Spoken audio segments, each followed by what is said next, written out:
Hippocrates, the father of medicine, 400 years BC, made no mention of diabetes in his writings, so diabetes is a fairly modern disease. Diabetes is a lifestyle disease.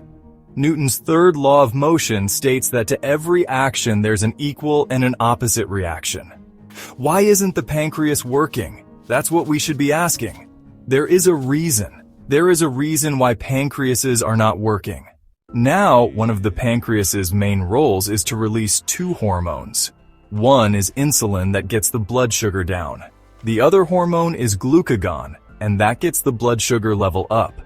When you have a meal that is high in fiber, generous proteins, and some great fats, it gives a slow, sure, steady release of glucose and nutrients. That allows the pancreas to just release the insulin as it's needed. That's what every cell in the body wants, and that's what our pancreas wants. But what's happening today is people predominantly are eating a high-carbohydrate diet, and this high-carbohydrate diet releases a lot of glucose. And that glucose, when it gets into the blood, especially the refined sugar, and by the way, the refined grains, it's almost as high as sugar. But there is one grain that gets the blood sugar levels higher than refined sugar. Is that a surprise? And the grain that does that is what bread and cereal and pasta and cakes, pizza, etc. are all made out of predominantly one grain. What's that one grain? It's wheat. Now, in the 1950s, wheat went through intensive crossbreeding. And the reason they put it through intensive crossbreeding is they wanted to create a plant with a high yield of grain. So that would help with the starvation crisis in Africa, in Mexico, and in India. Eventually, Dr. Norman Borlaug got a Nobel Prize for his hybridized wheat. At first, the stalk broke before the grain was fully ripe because wheat used to grow very high. Do you remember that? Now they grow short in height with a thick stem because some wheats are producing 8 to 10 times the grain that they originally produced. So in the 1970s, the wheat started to go worldwide. So by the 1990s, every bread, cereal, pasta, cake, etc., pizza, all made out of this hybridized wheat. It was rushed through with no safety studies. They didn't think they had to do safety studies on wheat. It sounds like the COVID vaccine, doesn't it? Rushed through with no safety studies? And whose it is experimented on? I'm not interested in being experimented on. I'm interested in experimenting whether exercise works. I'm interested in experimenting whether drinking more water works or going to bed earlier works. Because if it doesn't work, I've lost nothing. They're the only things I'm interested in experimenting on. But I've found that they work. But what it produced, and they're starting to realize this only now, was a type of starch structure that gets the blood sugar level up higher than even sugar. So the starch structure that was created is called Amylopectin A. Amylopectin A is the name of the starch that was produced. So let's look at what it does. It gets the blood sugar level up very high, very fast, so then you get a corresponding dump, so that's the A. Let me give you something to compare it to. Amylopectin B. Amylopectin B is found in bananas and potatoes. And if you're familiar with the glycemic index of food, bananas and potatoes, they're high on the glycemic index. So they get the blood sugar level up relatively high, relatively fast. Not as high and not as fast, so it's more like that. So that's your B. Amylopectin C is found in all your beans. There's your lentils, chickpeas, lima beans, cannellini beans, kidney beans. So what does the C do? The C gives a lovely steady rise, maintenance, lovely steady drop. That's what every cell in the body wants. So let's have a look at it on the glycemic index.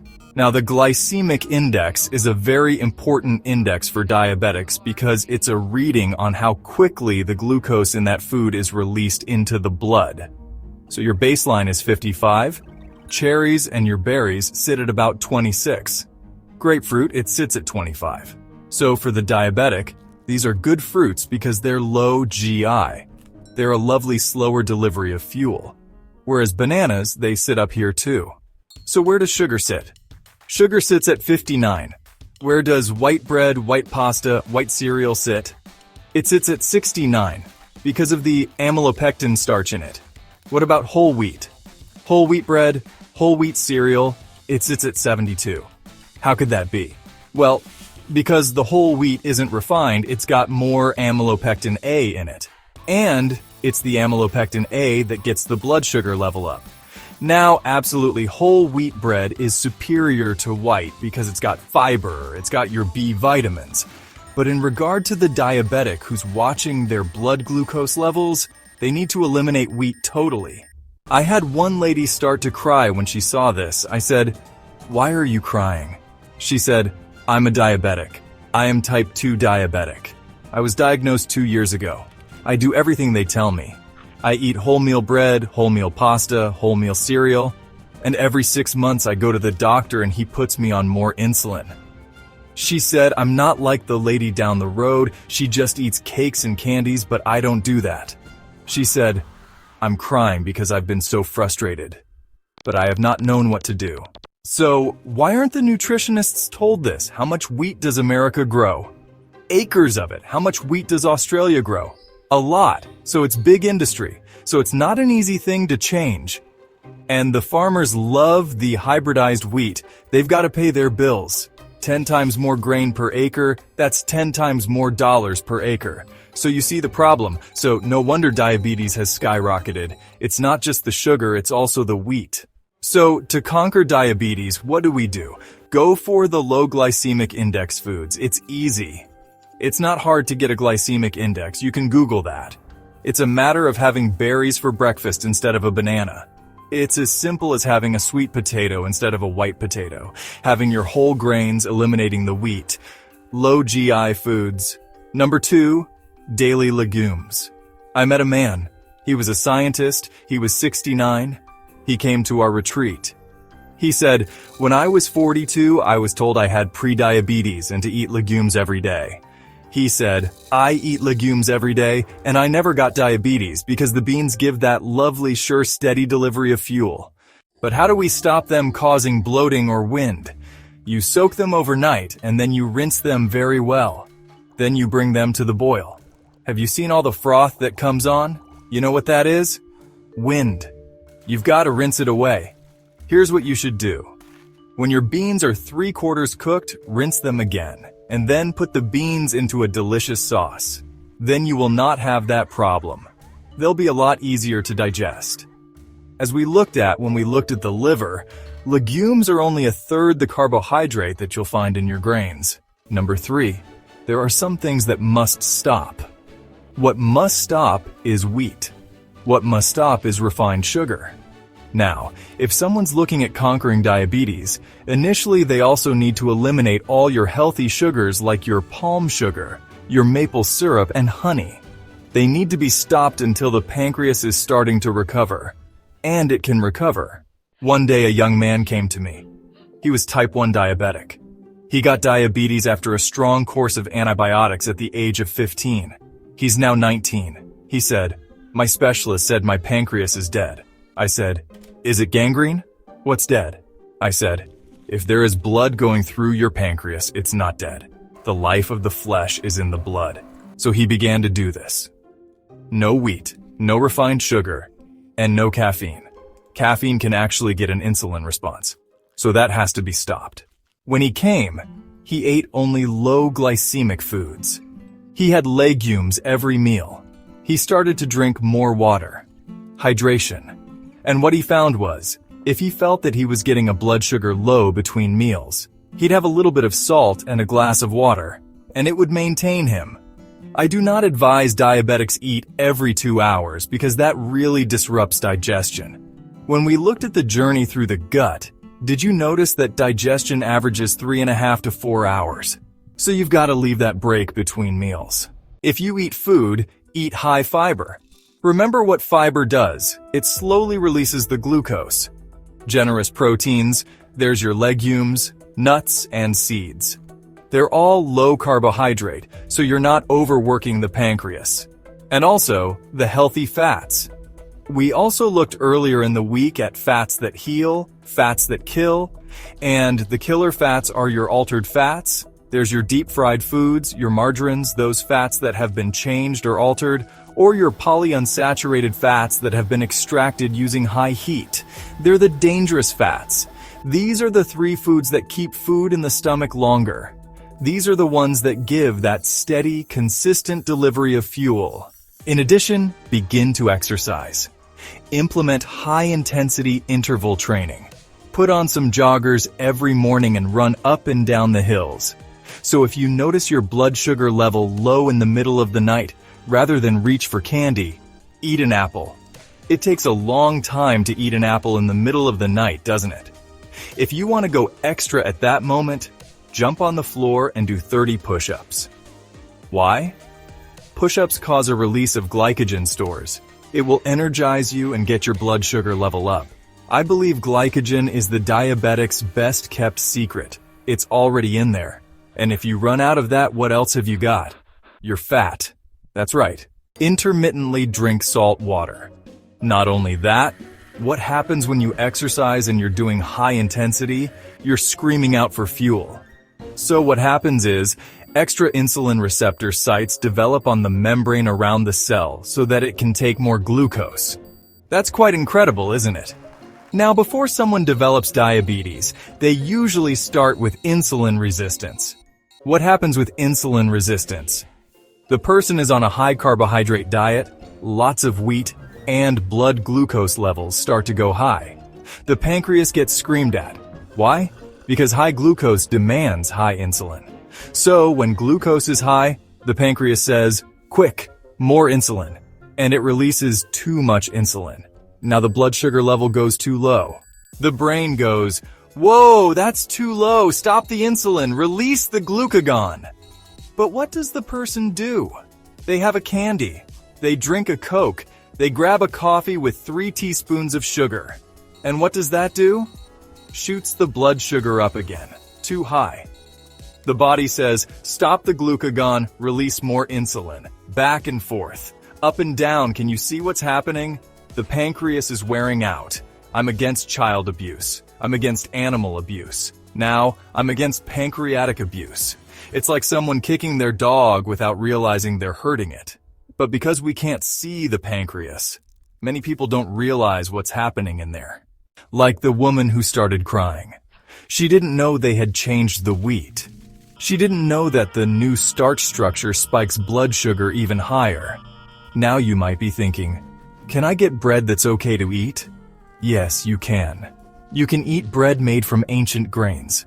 You can also find wheat that hasn't been hybridized, like spelt, comet, and einkorn. They're known as ancient grains. Insulin resistance is when so much glucose keeps coming in, the insulin receptor sites say, "I'm sick of the sight of you.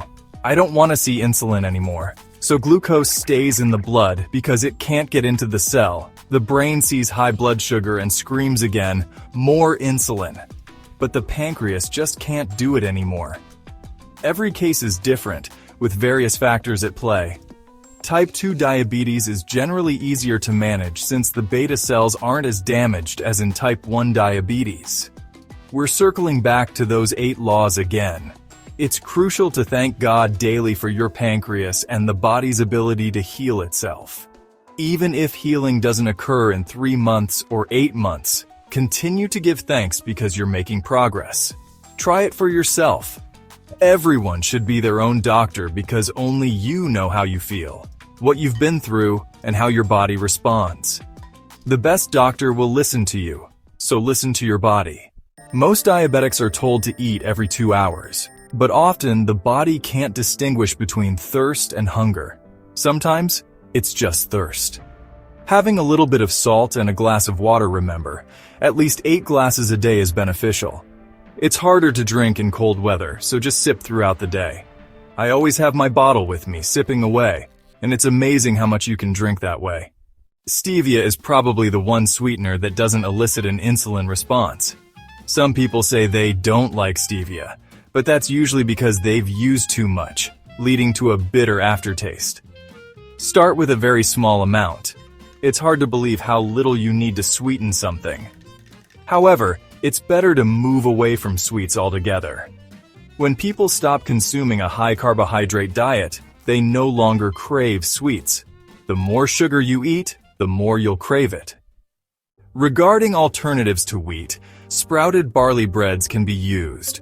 Personally, I find sprouted breads very heavy, I prefer bread to be light and sweet. However, some people love it, slicing it very thin and enjoying it that way. Others opt for crackers like rye crackers. Hawthorn berry has been effective for many in reducing blood pressure. People have taken 4,000 to 5,000 milligrams a day and have successfully come off their blood pressure medication. You can use hawthorn berry even while still on medication, and as your blood pressure decreases thanks to lifestyle changes, you can start reducing the medication. We lose a lot of salt daily and need to replenish it. Seawater contains 92 minerals, but the salt you buy in supermarkets has only 2, causing an imbalance in and out of the cells, which raises blood pressure. We need to take mineral salt, like Celtic or Himalayan salt. The correct method is to take a little bit of the salt and then drink water. Half a teaspoon of Celtic salt in 10 cups of water. That seems a bit extreme, but it's known as the water cure. It's essential to monitor how your body responds to it. Wheat is not the only grain that has been genetically modified. Some rice varieties have been as well, so it's important to buy organic grains. Unfortunately, even organic wheat has undergone hybridization. Great alternatives include ancient grains like einkorn, as well as buckwheat, millet, and rice. Garlic can help regulate blood pressure, especially when combined with other healthy lifestyle practices. There's a lot of research supporting garlic's benefits in this area. Unfortunately, most corn in the United States has been genetically modified. If you can, opt for organic non-GMO corn. Corn is a great food, but have you noticed that supermarkets often chop off the top of the corn? That's usually because it has gone moldy. If you've ever bought corn and seen pink kernels at the top, that's mold. As corn dries, the silk turns black, which is also mold. Every silk is connected to every kernel of corn. Dr. Robert Young, in his book Sick and Tired, has a page listing all the molds found in corn. I love corn, but please buy it fresh and non-GMO to ensure it's safe. As for Jerusalem artichokes, they can help control insulin issues, but only when combined with other lifestyle changes. We've seen incredible results from lifestyle changes, and Jerusalem artichokes can definitely play a role in that. Hybridized wheat is different from GMO. It involves putting the wheat through intensive crossbreeding, which started in the 1950s, long before genetically modified foods became common. Nowadays, it's very difficult to find wheat that isn't hybridized, but you can find ancient grains like einkorn, spelt, or kamut. These are the original grains. Rice and quinoa are also excellent grains. However, rice must be cooked fresh every day. In 1921, Japan passed the Rice Act, which established strict rules on the storage of cooked rice because an epidemic of cardiac beriberi was traced to the mold on rice. Rice molds easily, and by the time you see mold, it has already reached its reproductive stage. Therefore, rice should be brown rice, cooked fresh, and eaten immediately. When it comes to grains like kamut or spelt, they can absolutely be used to make bread with yeast. These ancient grains, like einkorn, are the original wheat and work just as well as regular whole wheat. Vitamin D is stored well in the body, and compared to 100 years ago, people now spend much more time indoors. If you get adequate sun exposure, you don't need to supplement with vitamin D. However, some people may still need supplements, especially in cases like COVID-19, where a deficiency in vitamin D was common among those who contracted the virus. As for cooked grains versus raw cereals, cooked grains are generally better. Long, slow cooking is essential to breaking down the starch granules. Dr. Agatha Thrash, who studied grains, found that only long cooking could break down these starch granules, making grains like raw oats indigestible. Using a slow cooker is a great way to ensure grains are cooked properly. Regarding type 1 diabetes, it's possible that the lifestyle changes discussed could help someone with type 1 diabetes, even if they've had it for many years. There's always a chance, and it's worth trying since there's nothing to lose. To help break down starches in grains, dextrinizing them or lightly toasting them in a dry pan can reduce cooking time. When cooking rice, you should cook it first, then leave the lid on for an extra hour after the water is gone. This method acts like a little oven, continuing to cook the rice and breaking down the starch granules. If you learn from this video, let me know in the comment. Do not forget to give it a thumbs up so that it can reach more people and save lives. Also, hit the subscribe button so you be notified when next I send a video your way.